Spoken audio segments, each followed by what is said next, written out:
বন্ধুরা, আজ আমি আপনাদের সামনে নতুন একটি ভিডিও নিয়ে হাজির হয়েছি। আমরা অনেক সময় প্রিয়জনদের বিভিন্ন উপলক্ষে বিকাশে টাকা পাঠাই।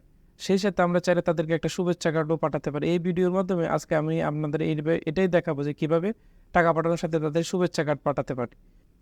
পাসওয়ার্ড দিয়ে আমি বিকাশে লগ ইন করবো। লগ ইন করার পর এখানে দেখতে পাচ্ছি সেন্ড মানি। সেন্ড মানিতে আমি যে নাম্বারটাতে টাকা পাঠাবো এই নাম্বারটা ক্লিক করবো। নাম্বারটা ক্লিক করার পরে এরকম একটা ইন্টারফেস আসবে। এখানে দেখতে পাচ্ছি গিফট, জন্মদিন, বিয়ে, অ্যানিভার্সারি, এই যে কোনো উপলক্ষে আমি তাদের একটা শুভেচ্ছা কার্ড পাঠাতে পারি। তো আমি গিফটে ক্লিক করলাম। এই জায়গাটায় ক্লিক করলে এরকম একটা কার্ড দেখতে পাচ্ছি। এখানে আমার যে অ্যামাউন্টটা দেবো যে অ্যামাউন্টটা থাকবে, আর এখানে স্বাক্ষর দিলে এই জায়গায় স্বাক্ষর হয়ে যাবে। তো এই জন্য আপনাদের দেখানোর জন্য আমি যে বিকাশ নাম্বার পাঠাবো এই বিকাশ নাম্বারটা আমি এখানে দিলাম। দেওয়ার পর আবার এরকম একটা ইন্টারফেস আসছে। আমি অ্যামাউন্টটা দিলাম। অ্যামাউন্টটা দেওয়ার পরে আমি গিফটে ক্লিক করব। ক্লিক করার পর এখানে ক্লিক করব।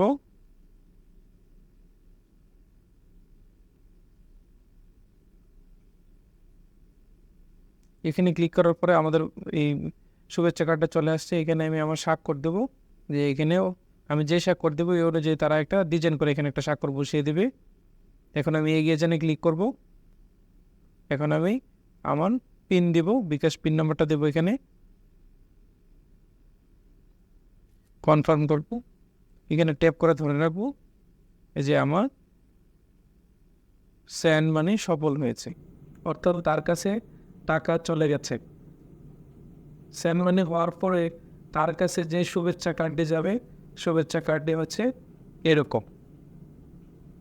তো আপনারা সহজেই প্রিয়জনকে টাকা পাঠানোর সাথে সাথে একটা শুভেচ্ছা কার্ডও পাঠাতে পারেন। আমার চ্যানেলটিকে সাবস্ক্রাইব করে আমার সাথে থাকুন, বেল বাটনটি বাজিয়ে দিন